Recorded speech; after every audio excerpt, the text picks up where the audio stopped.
ओम शांति। 29 जनवरी 2025 प्यारे बाप दादा के मधुर महावाक्य। मीठे बच्चे, तुम्हें अपने योग बल से ही विकर्म विनाश कर पावन बन पावन दुनिया बनानी है। यही तुम्हारी सेवा है। प्रश्न, देवी देवता धर्म की कौन सी विशेषता गाई हुई है? उत्तर, देवी देवता धर्म ही बहुत सुख देने वाला है। वहाँ दुख का नामो निशान नहीं। तुम बच्चे 3/4 सुख पाते हो।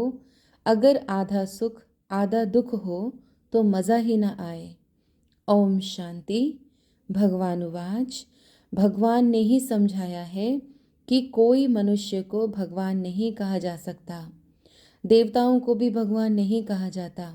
भगवान तो निराकार है, उनका कोई भी साकारी व आकारी रूप नहीं है। सूक्ष्म वतनवासियों का भी सूक्ष्म आकार है, इसीलिए उसको कहा जाता है सूक्ष्म वतन। यहाँ साकारी मनुष्य तन है, इसीलिए इसको स्थूल वतन कहा जाता है। सूक्ष्म वतन में यह स्थूल 5 तत्वों का शरीर होता नहीं, यह 5 तत्वों का मनुष्य शरीर बना हुआ है। इनको कहते हैं मिट्टी का पुतला। सूक्ष्म वतन वासियों को मिट्टी का पुतला नहीं कहेंगे। डीटी अर्थात देवता धर्म वाले भी है मनुष्य, परंतु उनको कहेंगे दैवी गुण वाले मनुष्य। यह दैवी गुण प्राप्त किए हैं शिव बाबा से। दैवी गुण वाले मनुष्य और आसुरी गुण वाले मनुष्यों में कितना फर्क है। मनुष्य ही शिवालय व वैश्यालय में रहने के लायक बनते हैं। सतयुग को कहा जाता है शिवालय। सतयुग यहाँ ही होता है, कोई मूल वतन व सूक्ष्म वतन में नहीं होता है। तुम बच्चे जानते हो वह शिव बाबा का स्थापन किया हुआ शिवालय है। कब स्थापन किया? संगम पर। यह पुरुषोत्तम युग है। अभी यह दुनिया है पतित तमोप्रधान, इसको सतोप्रधान नई दुनिया नहीं कहेंगे। नई दुनिया को सतोप्रधान कहा जाता है। वही फिर जब पुरानी बनती है तो उसको तमोप्रधान कहा जाता है। फिर सतोप्रधान कैसे बनती है? तुम बच्चों के योग बल से। योग बल से ही तुम्हारे विकर्म विनाश होते हैं और तुम पवित्र बन जाते हो। पवित्र के लिए तो फिर जरूर पवित्र दुनिया चाहिए। नई दुनिया को पवित्र, पुरानी दुनिया को अपवित्र कहा जाता है। पवित्र दुनिया बाप स्थापन करते हैं, पतित दुनिया रावण स्थापन करती है। यह बातें कोई मनुष्य नहीं जानते। यह 5 विकार ना हो तो मनुष्य दुखी होकर बाप को याद क्यों करे?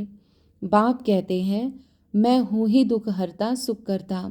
रावण का 5 विकारों का पुतला बना दिया है, 10 शीश का। उस रावण को दुश्मन समझकर जलाते हैं। सो भी ऐसे नहीं कि द्वापर आदि से ही जलाना शुरू करते हैं। नहीं, जब तमोप्रधान बनते हैं तब कोई मत मतांतर वाले बैठ या नई बातें निकालते हैं। जब कोई बहुत दुख देते हैं तब उनका एफिजी बनाते हैं। तो यहाँ भी मनुष्यों को जब बहुत दुख मिलता है तब ये रावण का बुत बनाकर जलाते हैं। तुम बच्चों को 3/4 सुख रहता है। अगर आधा दुख हो तो वह मज़ा ही क्या रहा। बाप कहते हैं तुम्हारा यह देवी देवता धर्म बहुत सुख देने वाला है। सृष्टि तो अनादि बनी हुई है। यह कोई पूछ नहीं सकता कि सृष्टि क्यों बनी, फिर कब पूरी होगी। यह चक्र फिरता ही रहता है। शास्त्रों में कल्प की आयु लाखों वर्ष लगा दी है। जरूर संगम युग भी होगा जबकि सृष्टि बदलेगी। अभी जैसे तुम फील करते हो ऐसे और कोई समझते नहीं। इतना भी नहीं समझते बचपन में राधे कृष्ण नाम है, फिर स्वयंवर होता है। दोनों अलग अलग राजधानी के हैं, फिर उनका स्वयंवर होता है तो लक्ष्मी नारायण बनते हैं।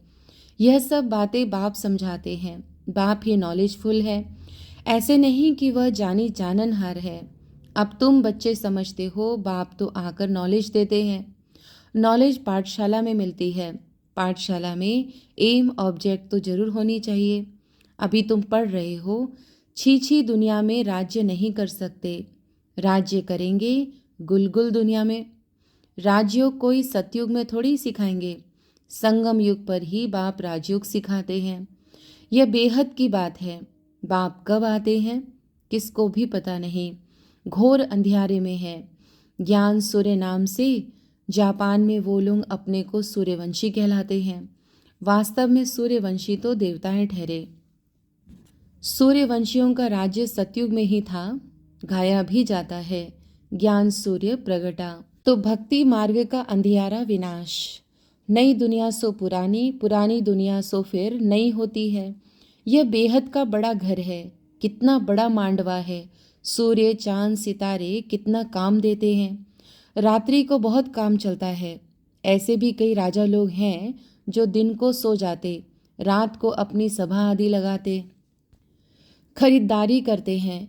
यह अभी तक भी कहाँ कहाँ चलता है। मिल्स आदि भी रात को चलती है। यह है हद के दिन रात, वह है बेहद की बात। यह बातें सिवाय तुम्हारी और किसी की बुद्धि में नहीं है। शिव बाबा को भी जानते नहीं। बाप हर बात समझाते रहते हैं। ब्रह्मा के लिए भी समझाया है, प्रजापिता ब्रह्मा है। बाप जब सृष्टि रचते हैं तो जरूर किसमें प्रवेश करेंगे।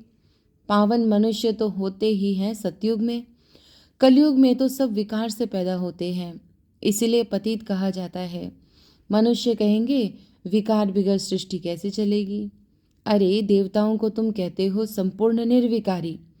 कितनी शुद्धता से उन्हों के मंदिर बनाते हैं। ब्राह्मण बिगर कोई को अंदर अलाउ नहीं करेंगे।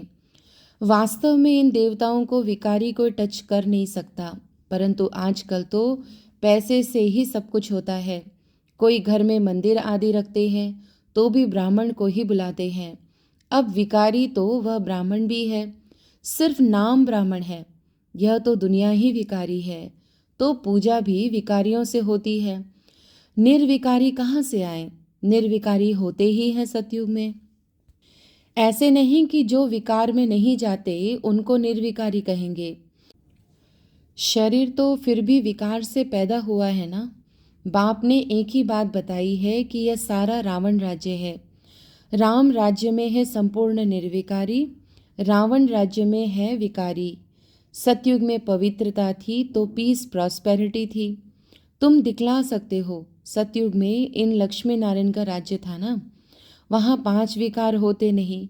वह है ही पवित्र राज्य जो भगवान स्थापन करते हैं। भगवान पतित राज्य थोड़ी स्थापन करते हैं। सतयुग में अगर पतित होते तो पुकारते ना, वहाँ तो कोई पुकारते ही नहीं। सुख में कोई याद नहीं करते, परमात्मा की महिमा भी करते हैं। सुख का सागर, पवित्रता के सागर, कहते भी हैं शांति हो। अब सारी दुनिया में शांति मनुष्य कैसे करेंगे। शांति का राज्य तो एक स्वर्ग में ही था।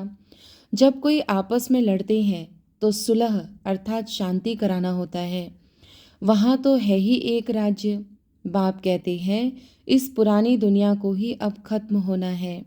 इस महाभारत लड़ाई में सब विनाश होते हैं। विनाश काले विपरीत बुद्धि, अक्षर भी लिखा हुआ है। बरोबर पांडव तो तुम हो ना। तुम हो रूहानी पंडे, सबको मुक्तिधाम का रास्ता बताते हो। वह है आत्माओं का घर शांति धाम, ये है दुख धाम। अब बाप कहते हैं इस दुख धाम को देखते हुए भी भूल जाओ। बस अभी तो हमको शांति धाम में जाना है। ये आत्मा कहती है, आत्मा रियलाइज करती है। आत्मा को स्मृति आई है कि मैं आत्मा हूँ। बाप कहते हैं मैं जो हूँ जैसा हूँ और तो कोई समझ ना सके, तुमको ही समझाया है। मैं बिंदी हूँ।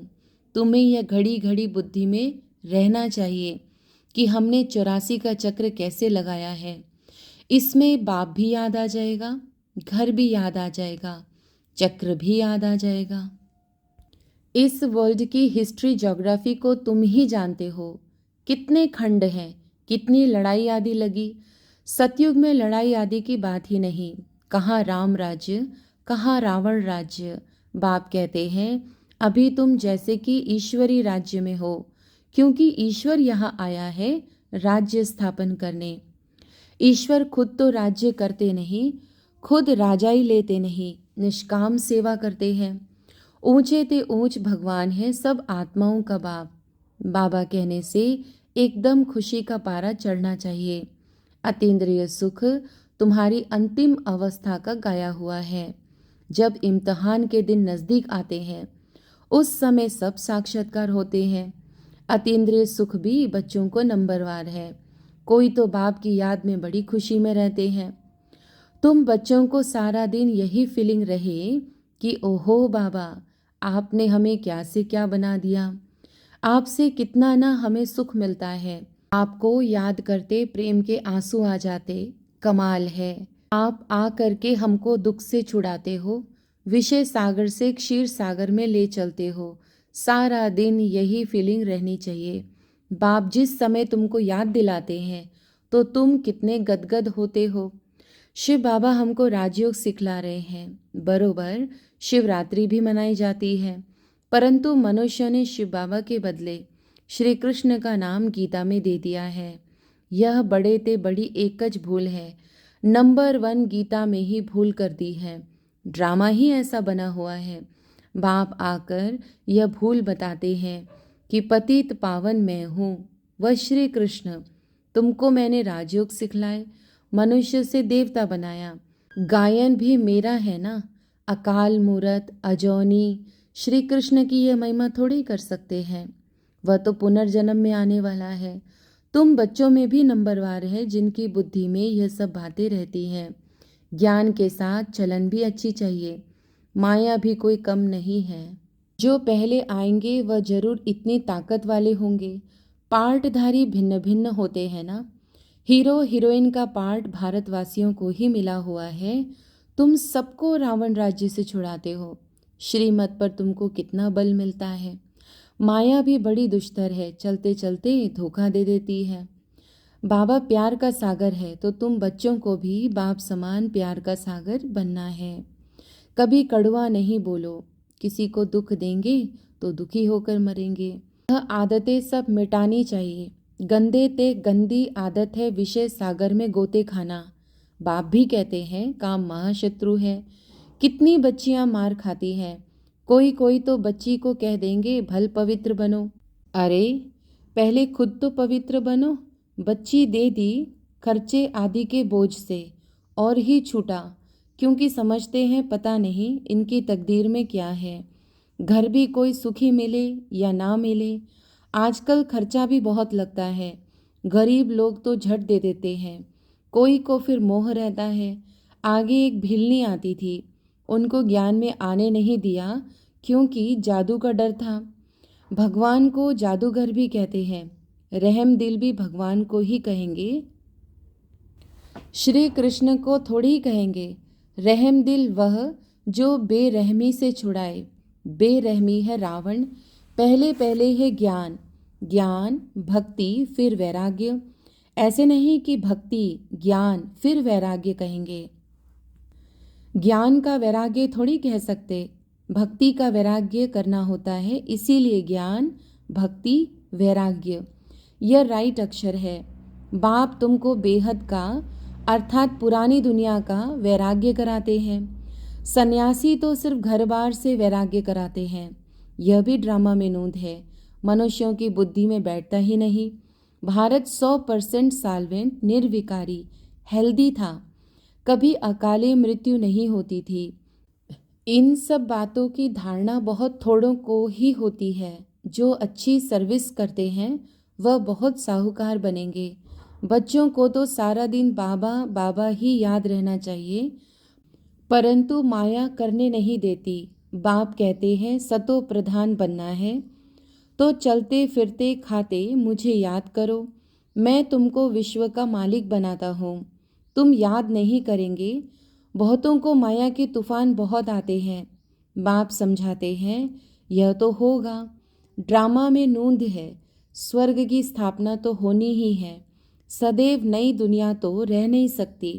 चक्र फिरेगा तो नीचे जरूर उतरेगा। हर चीज़ नई से फिर पुरानी जरूर होती है। इस समय माया ने सबको अप्रैल फूल बनाया है। बाप आकर गुलगुल बनाते हैं। अच्छा, मीठे मीठे सिकिलदे बच्चों प्रति माता पिता बाप दादा का याद प्यार और गुड मॉर्निंग।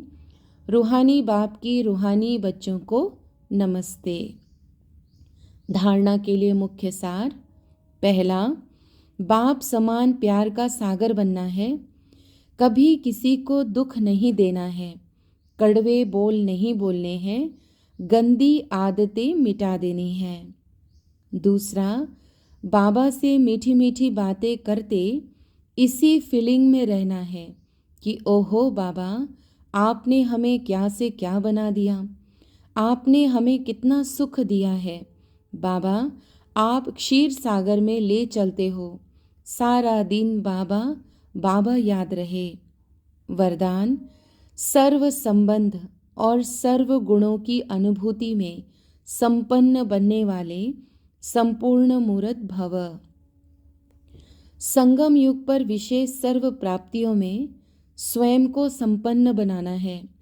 इसीलिए सर्व खजाने, सर्व संबंध, सर्व गुण और कर्तव्य को सामने रख चेक करो कि सर्व बातों में अनुभवी बने हैं। यदि किसी भी बात के अनुभव की कमी है तो उसमें स्वयं को संपन्न बनाओ। एक भी संबंध व गुण की कमी है तो संपूर्ण स्टेज व संपूर्ण मूर्त नहीं कहला सकते। इसीलिए बाप के गुणों व अपने आदि स्वरूप के गुणों का अनुभव करो, तब संपूर्ण मूर्त बनेंगे। स्लोगन, जोश में आना भी मन का रोना है, अब रोने का फाइल खत्म करो। अव्यक्त इशारे, अपनी शक्तिशाली मनसा द्वारा सकाश देने की सेवा करो। मनसा सेवा करने के लिए सर्व शक्तियों को अपने जीवन का अंग बना लो। ऐसे बाप समान परफेक्ट बनो जो अंदर कोई डिफेक्ट ना हो। तब श्रेष्ठ संकल्पों की एकाग्रता द्वारा अर्थात मनसा द्वारा स्वतः सकाश फैलेगी। अच्छा, ओम शांति।